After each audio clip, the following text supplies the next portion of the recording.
Bonjour, aujourd'hui ça va être une vidéo un peu particulière. J'ai envie de te faire rentrer un peu dans mon univers, un univers que j'ai découvert il y a 3-4 ans maintenant, qui est l'univers des lettres hébraïques. La lecture des lettres hébraïques a été pour moi, fait partie des choses qui m'ont chamboulée, et notamment ce livre qui est Rencontre avec la splendeur, et qui m'a permis de comprendre que la culture juive avait déjà tout compris du chemin de l'humanité et que les lettres hébraïques nous le racontent. Et aujourd'hui, j'ai envie de te lire ce qui est écrit à propos de la lettre Tsadé, qui est la lettre qui correspond au signe, du signe astrologique du Verseau. Le fameux ère du Verseau qui correspond à la nouvelle ère, à ce vers quoi l'humanité entière et chaque être est appelé à aller. Cette bascule, j'ai envie de dire, cet éveil, je l'ai fait pour ma part il y a 3 ans. Et c'est la raison pour laquelle j'accompagne les âmes qui se sentent bloquées dans leur parcours et qui ont besoin de soutien pour passer ce cap, pour aller rejoindre cette ère du Verseau. Alors donc, Tsadé, c'est l'androgyne. Sa signification, c'est l'hameçon et la justice. Donc le signe astrologique, c'est le Verseau. Son rayonnement, c'est le rouge-pourpre. Désolée, je ne suis pas vraiment de la couleur. Et c'est le moment d'une grande réconciliation. C'est comprendre la justice derrière une apparente injustice. Donc ça, c'est déjà super fort. Par les temps qui courent, je pense qu'on a besoin de lever le voile sur ce qui se passe. C'est l'union, le mariage du masculin et du féminin. C'est l'ère messianique. Donc je te lis le texte issu de ce magnifique ouvrage de Marie Elia, Rencontre avec la splendeur. La fleur ne s'ouvre que le jour où vient enfin le divin amour, où 2 cœurs battent au même rythme, où 2 âmes respirent au même souffle, où 2 corps dans la joie de Dieu partagent la terre et les cieux. Anna Shakina sur les ailes d'Eros. C'est un chevalier nouveau qui marche maintenant d'un pas décidé et confiant, intégrant en lui-même l'empreinte vibratoire des 4 dernières lettres de l'alphabet. Ce sont les 4 qui sont avant Tzadi. Au début de son aventure, seule la soif de son âme l'avait poussé à partir ainsi vers une vie nouvelle, peut-être un peu malgré lui, à la quête d'une réponse à ses questions.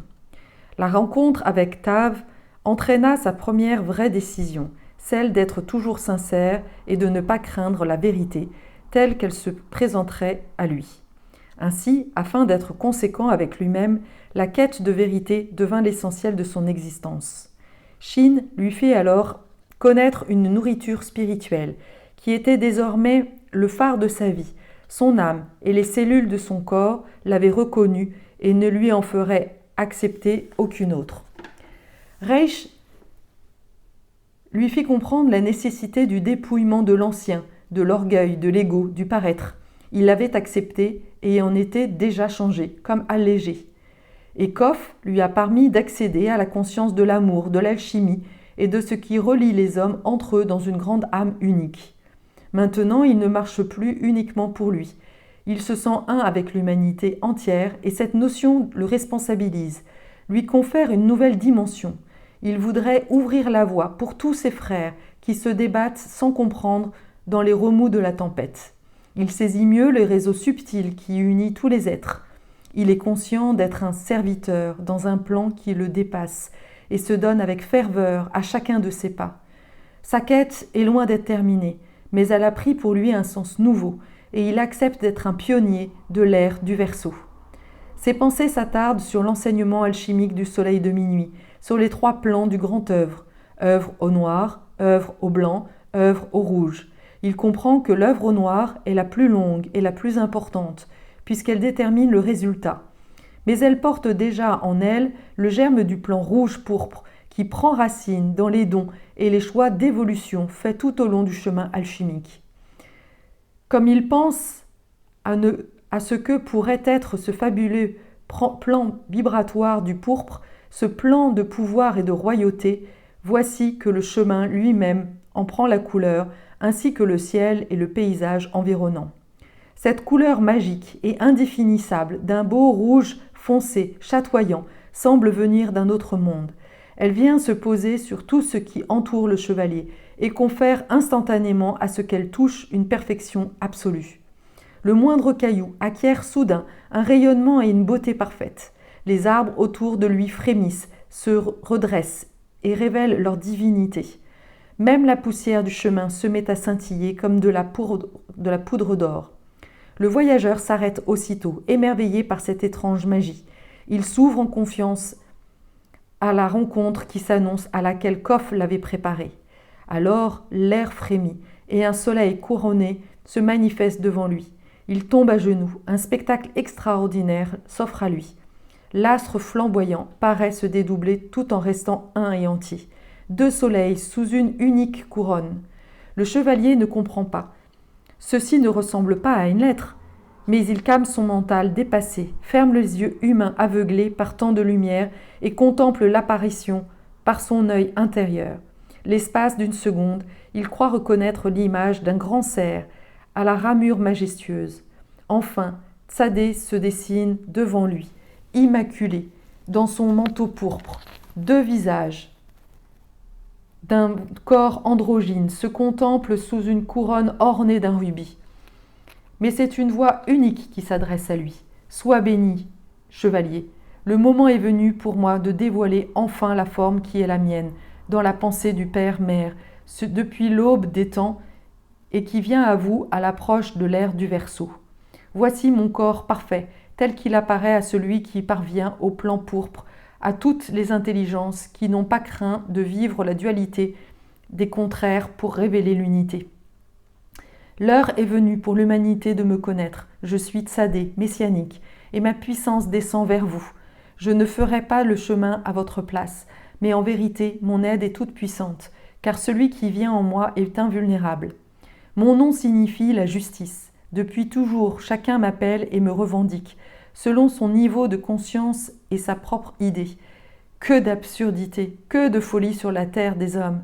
Ils projettent parfois sur moi leur désir de vengeance ou leur orgueil blessé. Mais la justice divine n'est pas celle des hommes. Ils aspirent tous à me connaître, mais ils ne savent pas ce que je suis et qui ils appellent dans leur souffrance. Sachez pourtant, bien-aimés, que je suis toujours avec vous. N'enfermez pas la justice dans l'image qui convient à votre conscience encore limitée, et vous la reconnaîtrez en toutes ses manifestations, en vous et autour de vous. Un silence succède à ces paroles, que le voyageur finit par interrompre et sa voix résonne curieusement dans l'air pourpre qu'il respire. « Belle Tsadé, pardonne à mon regard limité, mais il lui est bien difficile de reconnaître la justice dans ce monde disharmonieux. Sans doute vas-tu me dire que tu résides au-delà des apparences, mais en toute sincérité, que d'injustice, que de souffrance. Beaucoup ne croient plus en une justice divine. Et pourtant, bien-aimé, je suis là en toutes circonstances. Tout est justice, même s'il est vrai que ce monde vit dans la disharmonie, car la conscience de l'unité n'y règne pas encore. Mais ne limite pas ton regard à certaines images, certaines situations qui te semblent injustes, car tu ne connais pas l'ensemble des données qui te permettraient d'avoir une vision juste. Avant de juger, demande-toi d'abord quel serait le regard d'un observateur qui pourrait pénétrer toute chose dans sa réalité essentielle. Tout du coup, tu découvrirais alors que parfois, quand les hommes rient, leur âme pleure et ne peuvent exprimer leur souffrance, et des anges se lamentent pour eux. Parfois, quand les hommes pleurent, leurs âmes se réjouissent, et les anges avec elles, car elles pressentent leur délivrance au-delà des douleurs d'un accouchement. Avant de parler d'injustice, interroge-toi pour savoir quel niveau en toi s'exprime. En vérité, l'humanité marche vers moi, et elle connaîtra une justice qui comblera à la fois son âme et sa conscience. Alors, ô Tsadé, dis-moi où se trouve la justice dans la guerre, dans les peuples où règne la famille, la désolation, la dictature, ou quand un peuple massacre un autre peuple dans l'indifférence générale. Quand ton corps est malade, il peut apparaître des abcès disharmonieux. C'est le grand corps de l'humanité qui est malade, malade de la séparation avec la source de vie, malade de l'illusion puissante qui y règne depuis des millénaires, malade de l'ignorance, car le libre arbitre des hommes les a détournés de moi. Cette maladie est en toi, en chacun de vous. Il y a en toi un peuple opprimé, mais aussi un dictateur. Comprends mieux ces régions de ton être affligé par la famine, et quelle autre région est indifférente, et quelle autre encore se révolte. Les disharmonies dont tu me parles sont les symptômes les plus évidents de cette maladie collective, et vous en êtes tous responsables, car ils sont les fruits de vos pensées de séparation. Ils sont en quelque sorte les exutoires, les manifestations concrètes du lourd psychisme collectif. Ils permettent malgré tout d'en libérer une partie, car sache-le, le sang des faibles n'est jamais versé en vain.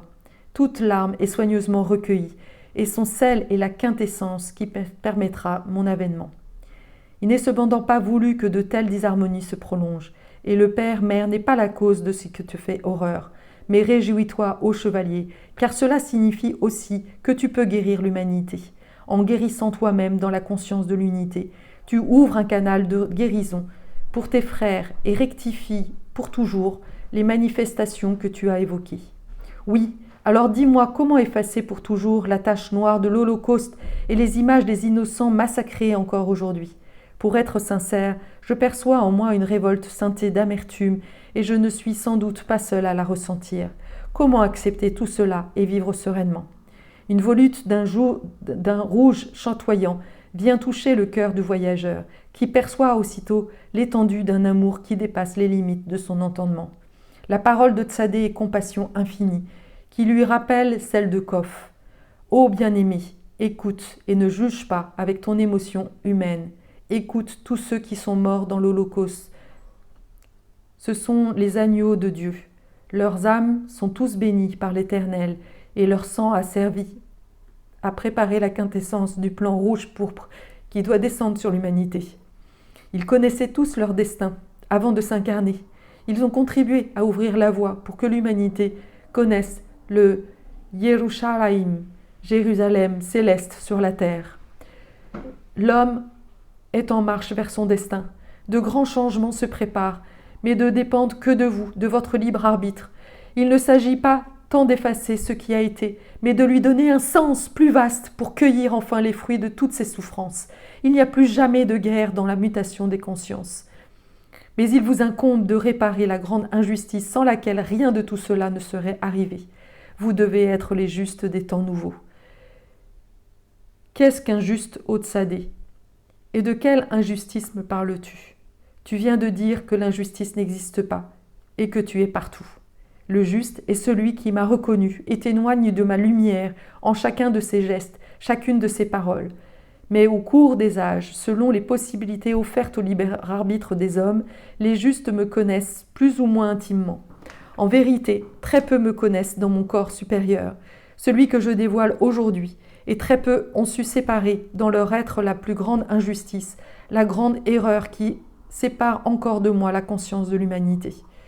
Tout est justice, il est vrai, mais les hommes ne savent pas quelle est leur plus grande erreur, dont les effets sont multiples et entraînent ce qu'ils nomment ensuite injustice. Cette erreur fondamentale réside dans le regard actuel de la conscience humaine sur tout ce qui concerne l'union de l'homme et de la femme. Si ce regard change, l'humanité est sauvée et un nouveau soleil peut briller en toute harmonie sur une terre devenue nouvelle, simplement par ce changement de conscience. Cette fois, le voyageur est décontenancé. Il ne s'attendait pas à cette nouvelle orientation de l'enseignement de la lettre. De quelle erreur parles-tu ? Et en quoi une simple prise de conscience peut suffire pour tout changer ? Écoute avec ton cœur, chevalier. Ferme les yeux. Et à travers toi, je m'adresse à tous les hommes et toutes les femmes de bonne volonté qui comprendront mes paroles. Lorsque le Saint, béni soit-il, régnait seul avant la création, nous étions, nous, les grandes lettres, les 22 joyaux de sa couronne. Nous n'avions pas de corps, ni d'image qui nous correspondent. Nous étions simplement les 22 rayons de son soleil. Bien entendu, la réalité de ce concept est au-delà des mots, et il m'est difficile de lui donner une forme que ton entendement puisse recevoir et comprendre. Parler au passé est déjà faux, puisque ces notions sont hors du temps, telles que vous le concevez. L'Éternel, l'unique, était déjà le deux, le Père, Mère, car de toute éternité, il était androgyne, principiel, où le principe masculin et le principe féminin se contemplent, se connaissent et s'échangent à l'infini dans la félicité d'un amour qui est l'origine de toute la création, de la création sans cesse recommencée dans l'éternel présent. Car l'amour est échange et demande à créer, partager. L'amour est vie et mouvement. Sur votre terre, lorsqu'un homme et une femme s'aiment, ils désirent aussi créer des enfants à l'image de cet amour. Cela est la manifestation d'en bas d'une réalité cosmique d'en haut.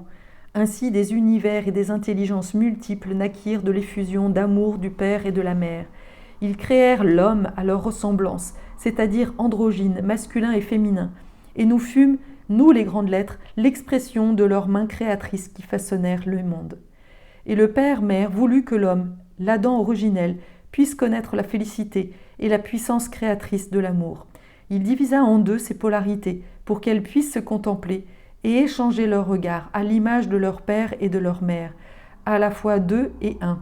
Alors il y eut Adam et Ève, le masculin et le féminin, qui purent se regarder et s'aimer, et de cet amour jaillit une telle joie, une telle puissance, que leur vint également le besoin de créer et de partager. Ils connurent le bonheur d'être unis face à face, d'être totalement le même être, la même vie. Ils étaient tels deux soleils parfaitement complémentaires, recevant chacun la chaleur des rayons de l'autre. Dans l'échange ineffable du pur amour, cette danse des deux soleils représente le bonheur parfait, à l'image du Père-Mère. Lorsque je te parle d'Adam et Ève du premier jour, n'associe pas ces noms à un homme et une femme manifestés physiquement dans un beau jardin. Ce sont des principes vivants dans des corps de lumière tissés de la substance mère du Père-Mère et qui contemplent leur divine perfection. Dans chaque âme humaine vit et vibre le souvenir de cette splendeur que chaque homme et chaque femme désire éperdument retrouver. Et le serpent était là pour donner à l'âme de l'homme la possibilité d'être créateur et de choisir de s'engager dans la grande aventure alchimique de la conscience. Le serpent est cette formidable énergie créatrice que le Père même Mère déposa en l'homme afin qu'il puisse être créateur à son image. Il faut comprendre que le bonheur du premier Adam et de la première Ève de l'humanité du jour premier n'était pas complet. Ils le vivaient dans l'innocence totale, la pureté de leur âme vierge, mais il manquait la connaissance, l'expérience d'une comparaison possible, qui permettrait de goûter en conscience à cette félicité. Ils éprouvaient de plus le besoin de rendre au Père-Mère ses bénédictions, de lui prouver que leur amour pour la source serait plus fort que tout. Adam et Ève voulurent connaître la dualité et le goût du fruit de l'arbre, de la connaissance du bien et du mal. Ils acceptèrent donc la proposition du serpent avec enthousiasme, fascinés par l'étendue des richesses qu'elle recelait et la grandeur d'un grand défi. Et c'est effectivement le féminin qui fut l'élément dynamique de ce choix. Ô bien-aimé, moi Tsadé, j'assistais à la formidable expansion qui s'ensuivit. Ton mental ne peut la comprendre, et pourtant ce souvenir est présent au cœur de ton être. Des myriades d'âmes choisirent la route du grand œuvre alchimique, choisirent d'expérimenter la vie dans l'incarnation, qui représentait l'inconnu, l'aventure. Quelle grandeur que ce choix! Mais elles n'avaient pas prévu tout ce que cela engendrait et entraînerait. Des énergies nouvelles firent leur apparition, fruit des désirs, d'autre chose que la lumière éternelle de la vie. La plupart des âmes connurent le poids du psychisme ainsi créé. Elles utilisèrent l'énergie primordiale du serpent pour créer d'autres formes et énergies à l'image de ce psychisme. Elles s'enlisèrent ainsi et oublièrent leur origine. Et surtout, écoute bien, voici l'enseignement essentiel que je viens maintenant révéler à l'humanité à l'aube d'une ère nouvelle. Écoute avec ton cœur, bien-aimé, la parole de Tsadé. Alors, la femme oublia qu'elle était un soleil et devint lune. Alors, la femme oublia qu'elle était un soleil et devint lune. Elle amoindrit sa lumière, à l'image que vous offre cet astre qui ne rayonne pas de lui-même, mais reflète une autre lumière pour éclairer vos nuits. L'homme resta donc seul soleil, mais un soleil prométhéen, qui détournait le feu créateur. Écoutant Prométhée, Adam confina sa compagne dans son rôle de mère humaine pour régner seul sur le monde. Il y eut bien sûr des exceptions au cours des âges, mais cette tendance est si puissante dans l'inconscient collectif, appuyée par la plupart de vos religions, qu'aujourd'hui Prométhée est devenu le prince de ce monde d'illusions. Et pourtant, le souvenir de l'amour partagé est resté si fort au-delà de l'inconscient qu'il pousse toujours l'homme et la femme l'un vers l'autre. Mais que de mémoires accumulées, que de vieux rails, de souffrances et de chocs enregistrés les séparent encore. À l'origine, Adam et Ève trouvèrent une nourriture divine, l'un par l'autre. Leur union était une beauté vivante. Aujourd'hui, des voiles ont recouvert leur réalité originelle et des égos mènent le jeu à la place des âmes. Car l'amour détourné dans le psychisme, dans l'ego, qui veut prendre pour lui-même, devient souffrance et non liberté. Voilà, bien-aimés, le drame que vit l'humanité actuelle. Adam et Ève ont oublié qui ils sont, qu'ils sont un, et qu'à l'origine, ils étaient deux soleils. Ils vivent sous le poids de leur anathème. Tu enfanteras dans la douleur, et tu gagneras ton pain à la sueur de ton front. Tu enfanteras dans la douleur. Cette douleur dépasse bien entendu la souffrance physique de l'accouchement. Elle concerne toutes les douleurs, déceptions, incompréhensions que subit Ève aujourd'hui vis-à-vis de ses enfants. Son unique chemin pour effacer l'anathème et vivre avec eux la splendeur d'un amour d'âme, c'est de manifester sur la terre la mère divine dans la liberté et la conscience de cet incommensurable amour. Tu gagneras ton pain à la sueur de ton front. L'homme soumis à la conscience de Prométhée a oublié qu'il est fils de la lumière. Il vit dans l'angoisse du lendemain, dans un monde où règne la loi du plus fort. Seules les retrouvailles avec sa nature divine pourront rectifier cet anathème. Le voyageur reste pensif. Il relie difficilement ses paroles à ce qu'il connaît déjà. Ô Tsadé, j'ai appris pourtant que l'homme est de nature émissive et la femme réceptive. Comment peuvent-ils être deux soleils? Cette notion m'échappe. Deux soleils ne signifie pas qu'ils soient identiques. Ils possèdent chacun leurs attributs spécifiques et complémentaires. Mais je conçois ton trouble car le soleil féminin est une option absolument nouvelle dans notre humanité. Il a certes existé des civilisations oubliées où régnait le matriarcat, mais il ne s'agit pas ici de cela, ni d'autres manifestations du pouvoir lunaire de la femme. Moïse a apporté à Israël, donc à toute l'humanité, le principe du Père et l'arche d'alliance. L'homme connut ainsi la loi et la rigueur de l'Éternel. Si les Hébreux avaient attendu son retour du Sinaï, ils n'avaient pas adoré le veau d'or, l'ère messianique aurait pu venir sur la terre. Plus tard, Yeshua est venu manifester le principe du Fils, Christ, apportant l'amour et la miséricorde divine. Par son action, il manifesta pour les hommes le pont de lumière indispensable pour l'ère du Verseau. Mais Israël, symbole de l'humanité, n'a pas reconnu cette seconde chance. Et l'ère du Verseau, ô chevalier, est l'ère de la mer, où Ève, effectivement réceptive, s'ouvre au soleil, qui vient à elle et qui lui rend la réalité solaire. Alors, emplie de cette lumière, elle couronne l'homme et le rend soleil à son tour, mais soleil de lumière et d'unité et non soleil prométhéen. La mère divine unit en elle le Père et le Fils, la rigueur et la grâce. Elle est ce chemin enfin révélé qui conduit tous les enfants vers une nouvelle naissance. Être mère pour une femme est bien au-delà de la notion d'avoir des enfants. C'est une conscience de don, d'amour, mais aussi de pouvoir. Car c'est ce pouvoir qui sauvera l'humanité. C'est Ève qui a tendu à Adam le fruit de l'arbre de la connaissance de la dualité. C'est aussi elle qui lui fera connaître la saveur du fruit de l'arbre de vie. Femmes de la terre, moi Tsadé, je vous appelle en ma lumière. Levez-vous, prenez conscience du pouvoir d'amour qui dort en vous. Offrez-vous au grand lavage alchimique, abandonnez les anciennes formes, les images et les anciens concepts. Vous trouverez en moi l'époux éternel. Femmes de la terre, je vous aime. Si vous le voulez, ma lumière peut libérer vos âmes, les anciens manteaux et devenir votre propre robe de mariée. Souviens-toi, Ève de la terre, du royaume béni, où tu étais un soleil, une flamme du grand brasier de l'Éternel. Emplis de moi, appelle-moi alors en Adam, qui me cherche si désespérément, même quand il ne le sait pas. Hommes de la terre, abandonnez vos épées fatiguées, vos combats chimériques. Le nouveau approche. Redevenez en conscience les enfants de la source de vie. Laissez parler votre appel d'amour. Laissez vos cœurs s'ouvrir. La bien-aimée éternelle vous appelle à travers moi. Tournez-vous enfin vers vos compagnes qui aspirent au grand retour. Hommes et femmes de la terre, offrez ensemble vos craintes et vos mémoires de souffrance du long périple et unissez-vous en moi. Je suis Tsadé, l'androgyne, la splendeur de l'union totale, corps, âme, esprit. Vous connaîtrez en moi la splendeur de l'union totale, corps, âme, esprit.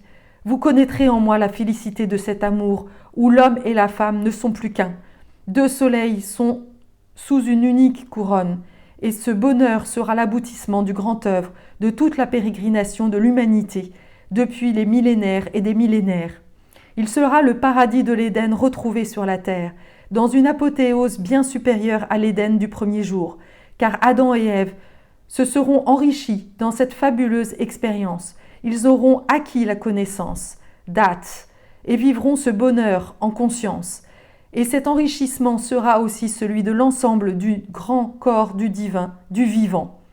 L'homme connaîtra en moi la terre promise, et la Yerushalayim céleste s'incarnera sur la terre dans le cœur de l'humanité. L'esprit s'unira à l'esprit, l'âme à l'âme, mais aussi le corps au corps. Tel est mon chemin, telle est ma promesse, car moi, Tsadé, je vous attends depuis le commencement des temps, ô enfants de la terre. C'est par vous, c'est par la conscience de cet enseignement que je me révèle sous cette forme qui est celle de l'androgyne retrouvée. C'est par vous, bien-aimés, que je viens sur la terre. Et par moi vous retrouvez la terre promise. Et de cette union ineffable jaillira le trésor précieux, le mystère tant attendu. L'homme et la femme devenus Tsadé dans le plan vibratoire de l'androgyne enfanteront le Messie dans le cœur de leur unité. Le voyageur ressent l'intensité de la puissance presque palpable qui l'environne. Il imagine un monde dans lequel l'homme et la femme se regardent avec respect et amour, une sexualité nouvelle où tous les plans seraient concernés, comblés. Ses pensées vagabondent et un sourire involontaire éclaire son visage. Oui, chevalier, dit la grande lettre, qui lit en lui. Peux-tu imaginer quels enfants naîtront d'une telle union ?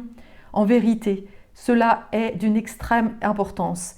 Des âmes élevées demandent actuellement à s'incarner sur votre planète. Pour cela, elles ont besoin de parents qui possèdent un taux vibratoire et une conscience suffisamment évoluée au moment de leur conception pour pouvoir descendre dans un corps dont les énergies leur correspondent. L'ère du Verseau représente pour l'humanité une réelle mutation vibratoire des corps physiques et de la planète Terre. Mais pour que les corps physiques retrouvent leur hérédité divine, leur conception et leur gestation demandent beaucoup de conscience et une grande réceptivité à la lumière de la part des parents. Comprends-tu pourquoi il est essentiel que surtout le corps de la femme, de la mère qui accueillera une telle âme soit un nid d'amour et de paix pour le futur enfant ? Comprends-tu l'erreur fondamentale de certaines religions qui écartent la femme des principales actions sacerdotales, des connaissances les plus hautes ? Ou bien il lui est permis de se consacrer entièrement à Dieu, telles les religieuses, mais alors elles n'ont plus le droit d'être mères. Car le soleil féminin détient un grand pouvoir sacerdotal. La femme qui prend conscience qu'elle est un soleil pour recevoir, de par sa nature réceptive, la lumière et la connaissance de la source, mais surtout elle peut la transmettre à l'homme de par sa nature émissive solaire. Ève, sacerdotale, est donc la femme qui se donne entièrement de tout son être à la lumière de la vie, au Seigneur, quel que soit le nom qu'elle lui donne. Il est pour elle l'essentiel, l'époux divin dont elle est l'épouse consacrée. Mais loin de fuir le monde, elle rayonne cet amour sur les autres, au quotidien, car elle retrouve son bien-aimé partout, même au cœur de la matière. Si un homme partage avec elle ce don total au divin et reconnaît Ève sacerdotale, si un tel couple regarde dans ma direction et s'unit dans ma lumière, Il contribuera à rectifier dans l'inconscient collectif des millénaires de séparation. Et tout ce qu'ils créeront portera l'empreinte de cet amour. Tu comprends donc pourquoi des intelligences de lumière interpellent plus particulièrement Ève aujourd'hui. Il est essentiel que les femmes de la terre répondent à l'appel du bien-aimé et réalisent en elles Ève sacerdotale. Car en vérité, c'est bien l'Éternel féminin qui sauvera l'humanité et lui ouvrira le chemin de la terre messianique. Et moi, Otsadé, je suis un homme. La lettre répond dans un rire tendre à la question informulée. Ô chevalier, cet enseignement ne signifie en aucun cas que l'homme doit devenir lune, mais il demande que le nouveau soleil qui s'éveille en toi soit réceptif au soleil féminin, rectifiant ainsi des millénaires de peurs inconscientes de l'homme vis-à-vis de la femme. Le chevalier reste silencieux.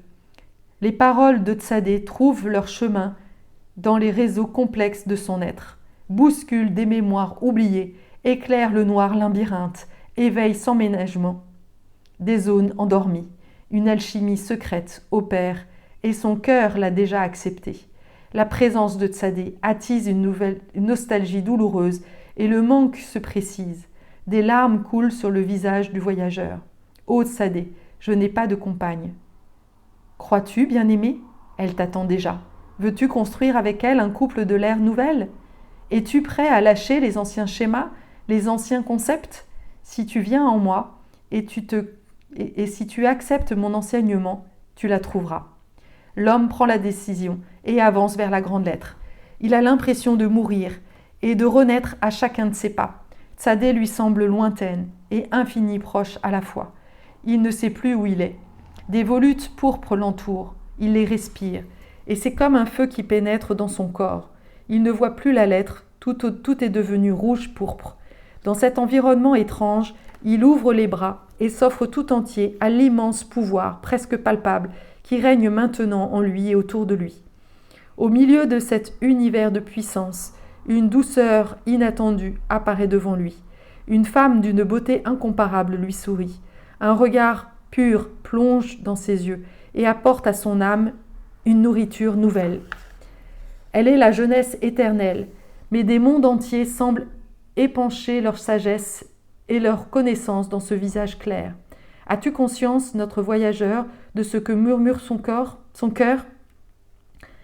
A-t-il conscience, notre voyageur, de ce que murmure son cœur ? Ô ma bien-aimée, je t'ai reconnue. Tu es celle que j'attends depuis des millénaires. Guide-moi vers l'amour qui comble et rassasie. Je veux retrouver avec toi le paradis perdu. Sois mon initiatrice sur les chemins de vérité.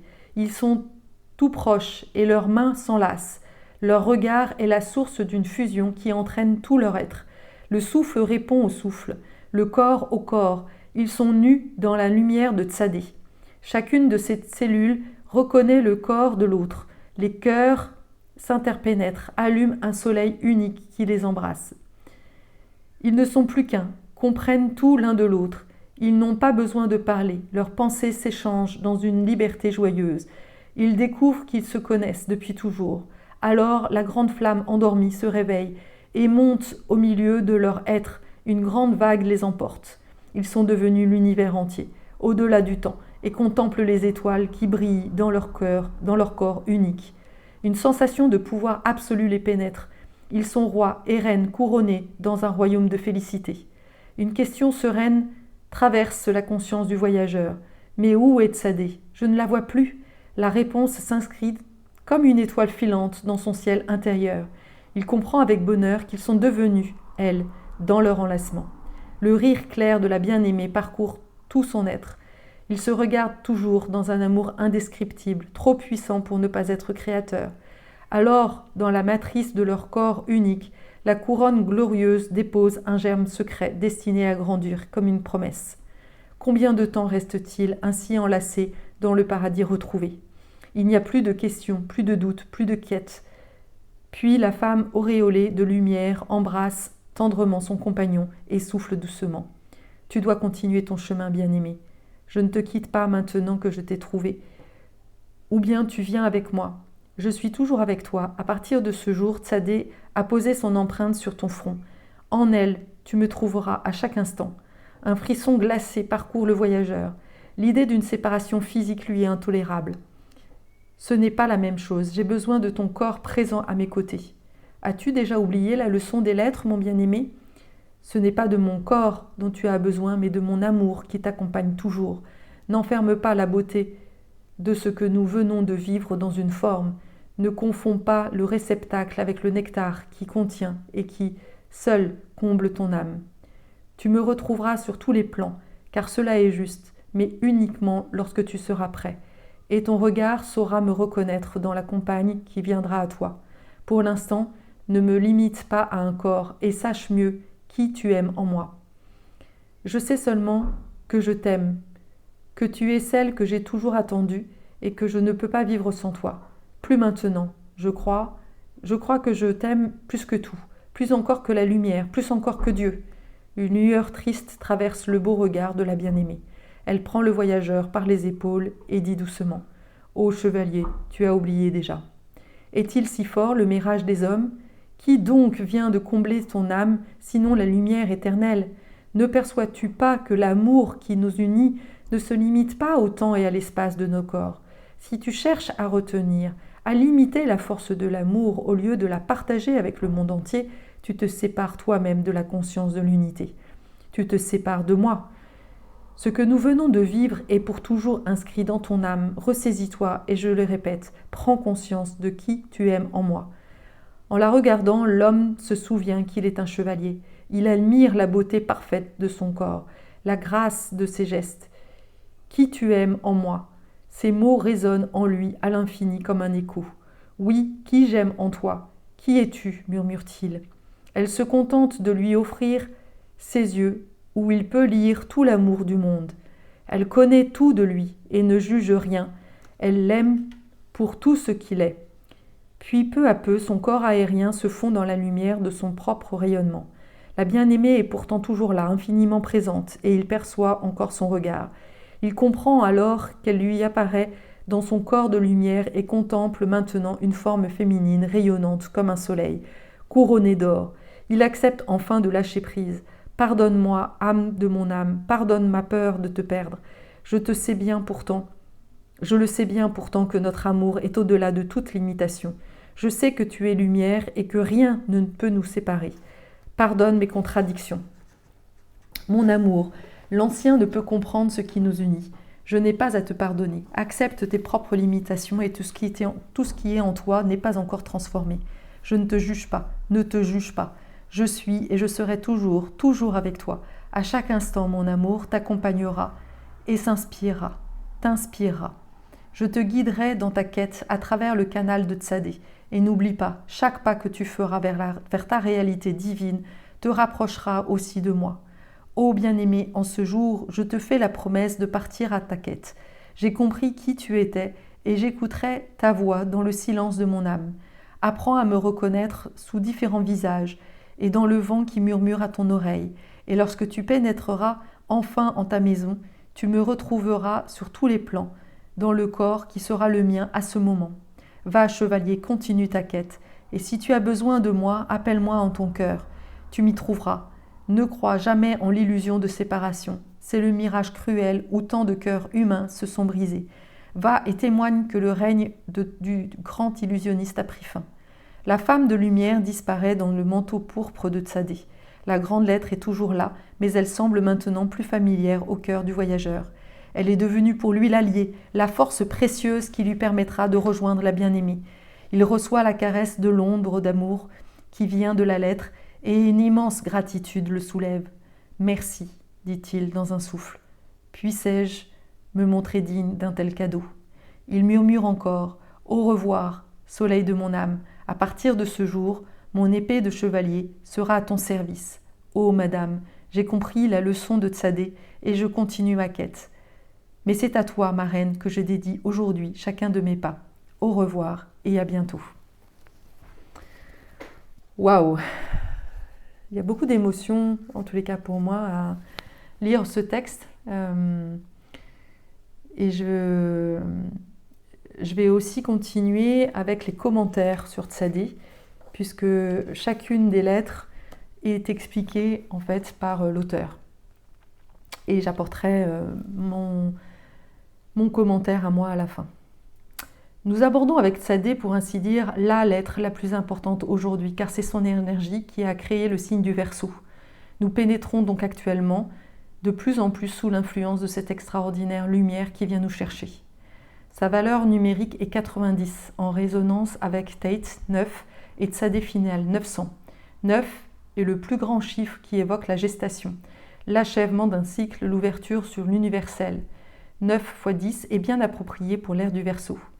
Tsadé signifie l'hameçon. C'est par elle que le pêcheur divin, qui n'est pas sans analogie avec le roi pêcheur de la légende du Graal, et que l'on retrouve d'ailleurs dans le magnifique livre Femmes courent avec les loups, attrape le poisson. Or, nous franchissons justement le délicat passage de l'ère des poissons à l'ère du Verseau. Notre ère des poissons a commencé il y a bientôt 2000 ans avec Yeshua, le Christ. Les premiers chrétiens se reconnaissaient entre eux par le symbole d'un poisson. C'est un symbole très mystique, créé par la lettre Kof, dont la lumière ne craint pas de descendre dans la profondeur des océans. Pour la petite histoire, je suis du signe du poisson. Le poisson se meut dans l'eau, dans toute la signification de cet élément. Mais les deux poissons, représentés dans ce signe zodiacal, regardent chacun dans une direction opposée. Ils retrouveront leur unité à l'ère du Verseau, car l'eau manifestée dans ce signe du Verse-eau est l'eau vive, l'eau qui brûle, l'eau solaire. La vibration de l'ère nouvelle est donc l'énergie féminine de l'eau qui a retrouvé également son attribut solaire dynamique. Au premier abord, l'eau et le feu ne peuvent s'unir. L'eau projetée sur le feu s'éteint. L'eau chauffée par le feu s'évapore et disparaît. Cette union subtile existe dans le plan vibratoire de Tsadé et manifeste une énergie d'une grande puissance. L'eau vive du Verseau est donc bien l'eau solaire, ce qui n'a pas sans rapport avec l'éternel féminin solaire et la force fulgurante du Saint-Esprit. Mon premier contact avec Tsadé se fit dans un rêve, peu après la deuxième apparition du lion. Je ne connaissais alors pratiquement pas les lettres hébraïques. En dehors de Alet, Bates et quelques autres, j'étais incapable de les reconnaître. Dans le rêve, les deux parties supérieures de Tsadé étaient légèrement recourbées vers l'intérieur. La présence invisible du Hari près de moi me dit exactement ces mots. Voici les cornes. Je savais qu'ils désignaient la moitié supérieure de la lettre. Et voici le corps, la moitié inférieure. Tsadé est comme Aleph d'un nouvel alphabet. Je vous confie ce rêve tel que je l'ai reçu. Je n'y comprenais rien. J'appris plus tard que Tsadé avait créé le signe du Verseau et qu'il était dit dans le Zohar qu'elle changerait de forme à l'ère messianique. Voici donc l'explication du Zohar. Tsadé est constitué par la réunion de deux lettres, le Nun et le Yod. Le Nun est la partie féminine, correspond à la tête gauche, à la tête oblique vers le bas et à la base. Le Yod, qui s'y ajoute, est la tête droite et représente la partie masculine de la lettre. Jusqu'à présent, ces deux lettres étaient placées dos à dos. Le féminin et le masculin ne pouvaient donc pas se regarder et partager ainsi la conscience de leur androgynie. Comme l'explique la parole du Zohar, tel est le mystère de la création de Adam Kadmon, du premier homme, qui fut créé à double face, deux figures tournées au sens inverse, dos contre dos. Et c'est pourquoi le Yod est présenté de dos et non de face, dans l'ancienne Tsadé. Alors je te montre. Voilà, ça c'est les deux corps qui sont dos à dos, et là ils sont réunis.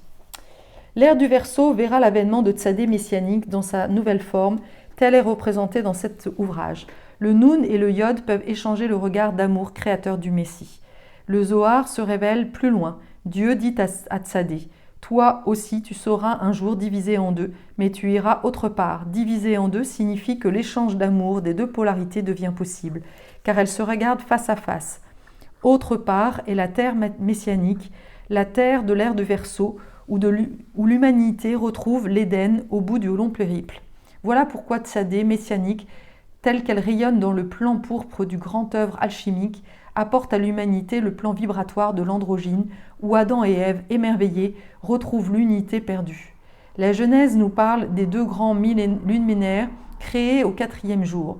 Le Zohar explique qu'à l'origine, le soleil et la lune brillaient pareillement. Mais ailleurs, un des astres dit « Il ne peut y avoir 2 soleils sous une même couronne. L'un d'eux, voilà donc sa lumière pour devenir la lune, dont le rayonnement est le reflet de celui du soleil. » Le Zohar ajoute qu'un jour, la lune redeviendra un soleil et qu'ils brilleront ensemble comme 7 soleils. Le Hari me révéla que ces 2 soleils représentent l'homme et la femme de l'ère nouvelle. La puissance de Tzadé messianique est donc une aide précieuse pour tous ceux qui aspirent à l'union totale et authentique entre l'homme et la femme. Certains enseignements tels que le tantrisme ont déjà abordé cette notion si fondamentale qu'ignorent apparemment les grandes religions aujourd'hui. Je parle ici plus précisément de la remontée de l'énergie sexuelle lors de l'acte physique qui prend alors une toute autre dimension. C'est le plan vibratoire qui allume la force d'Eros et non la volonté humaine. L'acte n'est plus réduit à une recherche de plaisir pour soi, ni même pour son partenaire. Il devient une quête vers la lumière à travers les corps subtils de l'autre. La femme se donne au Seigneur, à son époux divin, et le retrouve à travers l'homme qui vient fondre son être dans les bras de la mère divine. Dans une telle conscience où il est indispensable que le mental s'incline et abandonne le contrôle, les âmes se trouvent, s'enlacent et chantent la joie de l'unité retrouvée. L'intensité de lumière qui descend dans cette ferveur vient toucher l'énergie créatrice, la Kundalini qui remonte par la voie royale dans une unité énergie centrale androgyne. En général, ce vécu extraordinaire ne vient pas immédiatement, il est même plutôt rare car il nécessite une transformation de tout ce monde psychique qui sépare l'homme et la femme depuis bien longtemps. Il est évident que les mémoires des chocs reçus, des déceptions, des peurs, la possession, les rapports de force, les rancunes millénaires s'opposent aux retrouvailles. Cette quête est totalement à contre-courant des vieux rails bien installés dans l'inconscient collectif. Le tantrisme enseigne depuis longtemps la remontée de Kundalini et concerne pour ainsi dire l'union des corps physiques et des corps d'esprit. Mais les âmes ne s'unissent pas réellement. Dans les anciens temples en Inde, le piège du psychisme était évité par des rapports complètement impersonnels entre le prêtre et la prêtresse qui s'adonnaient au tantrisme. Ils ne vivaient pas ensemble, ce qui évitait en principe la friction des égos. Or, l'âme est entourée des couches du psychisme.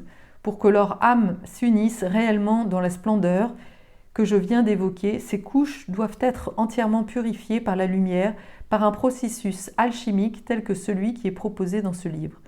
Toutes les notions sont extrêmement importantes et demandent à être développées. Je conseille à tous ceux qui se sentent concernés d'appeler l'aide de Tzadé avec ferveur et confiance. Comme l'enseigna le Hari, pour que l'homme et la femme redeviennent un, il faut d'abord un ménage à 3 avec Dieu, c'est-à-dire la conscience au quotidien de la présence de la lumière entre eux. C'est dans le récit du voyageur, l'homme retrouve sa bien-aimée en Tzadé. C'est une expérience ouverte pour tout homme qui s'élance avec ferveur. Mais j'aimerais témoigner pour celles qui me lisent que l'époux éternel les attend également dans la lumière de cette lettre extraordinaire. Vivre l'étrange perception d'être tel Noun regardant Yod dans un unique corps androgyne est tellement indescriptible. Tzadé m'a aidé à aimer sans rien attendre, parce qu'en elle, j'ai trouvé mon Yod. Ô mes sœurs, de tout mon cœur, je vous invite à partager le bonheur que procure la liberté d'un tel amour.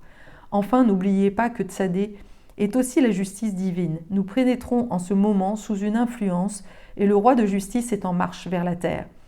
Ô Melchitsédek signifie justement roi de justice. Il apparaît dans la Genèse. Melchitsédek, roi de Salem, apporta le pain et le vin. Le roi de justice est donc le roi de Salem, la paix, qui est bien au-delà de ce que nous mettons d'ordinaire sur ce mot. Salem est la Yerushalayim, Jérusalem céleste, la ville de lumière invisible pour les yeux humains, berceau de l'humain fait à l'image de Dieu. Elle est la splendide demeure qui vient vers nous à travers le plan pourpre pour s'unir à la Jérusalem terrestre, à la Jérusalem du plan physique et par extension à la terre tout entière. En fait, Jérusalem est la terre, ce que le chakra coronal au sommet de la tête est à l'homme. On comprend mieux dès lors pourquoi ce centre fondamental est tellement convoité. Et pourquoi 3 religions s'y donnent rendez-vous.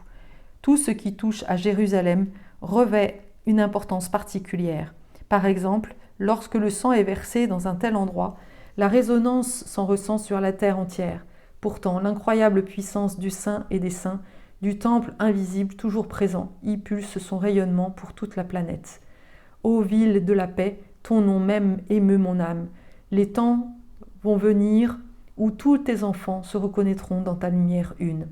Le pain et le vin apportés par la Melchitsedek représentent l'Eucharistie de l'ère nouvelle. Le pain est la nourriture suprême, la substance même du Père-Mère, androgyne, où le corps physique lui-même devient l'hostie consacrée. Le vin est le sang-lumière, sang christique, qui rend la vie divine à celui qui le reçoit.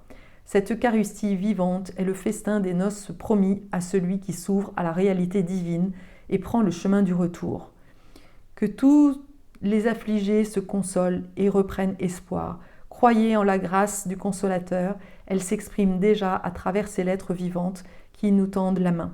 Soyons tous ensemble les enfants du Verse haut et les enfants de Tzadé messianique. Préparons l'ère nouvelle dans l'espérance, car un nouveau soleil vient sécher les larmes des opprimés et nous unir tous dans sa gloire. Voilà le magnifique texte des lettres hébraïques de Tzadé qui nous invite à l'unité à l'intérieur de nous et surtout qui appelle la femme à retrouver son aspect solaire.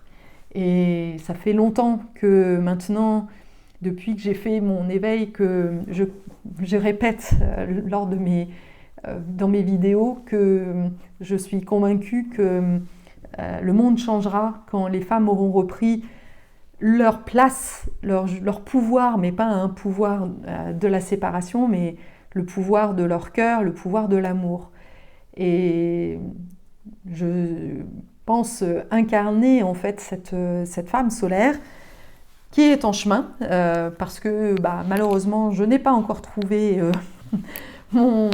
l'homme qui me permet de vivre cette unité dans l'amour, et je crois que en effet c'est un vrai chemin que de s'unir sans s'attacher, de s'unir pour quelque chose de bien plus grand, et j'ai confiance que si la personne n'est pas là, c'est que voilà, j'ai encore à apprendre, j'ai encore à ouvrir mon cœur davantage et à continuer à guérir en fait mes blessures, les blessures issues de toutes mes lignées, puisque telle est ma mission. Je suis d'origine juive, donc il y a eu beaucoup de massacres. J'ai une grand-tante qui a été torturée dans les camps, et je sais que je suis très liée en fait à cette mémoire qui fait partie d'une de mes mémoires que je nettoie régulièrement, et certainement d'autres aussi. Il y a beaucoup de trahison, et je vois aussi que quand j'approche un homme, il se bat. Donc il doit y avoir quelque chose chez moi qui n'est pas aligné. Je pense qu'il y a encore des blessures, le cœur qui n'est pas...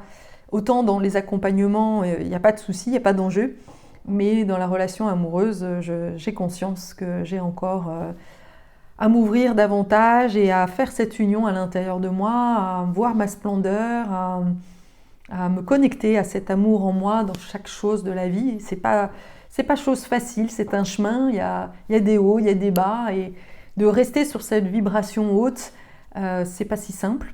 Mais des textes comme ceux-là sont pour moi d'une énorme ressource pour me reconnecter à la source en fait de qui je suis.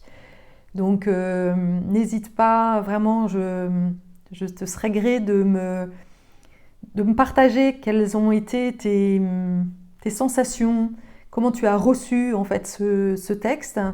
Est-ce que ça évoque des choses chez toi? Est-ce que ça te parle? Est-ce que c'est comme une espèce de concrétisation de ce que tu ressentais depuis longtemps? Moi, je sais que les lettres hébraïques, ça a été ça. C'est comme si tout d'un coup, je lisais un texte qui me permettait de mettre des mots en fait sur ce que j'étais en train de vivre. De vivre. Et voilà, tout le chemin alchimique. Et c'est vraiment une belle ressource. Pour information, ça existe sous forme de cartes aussi, donc ça peut te permettre de rentrer un petit peu dans l'univers des lettres hébraïques avec des textes beaucoup plus courts.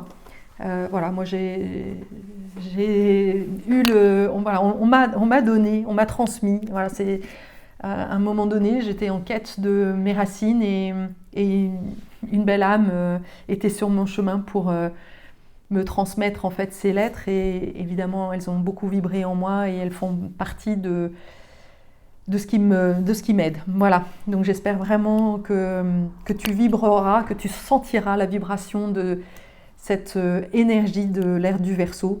Je t'invite à écouter, à réécouter cette vidéo autant que tu peux, parce que ça active en fait des énergies dans le subtil, ça nettoie, ça, voilà, moi je le vois à chaque fois que je les lis, il y a vraiment comme un nettoyage dans le subtil qui s'opère, et ça ouvre le cœur, ça fait changer ta chimie intérieure. Merci de m'avoir écouté jusqu'au bout, à bientôt.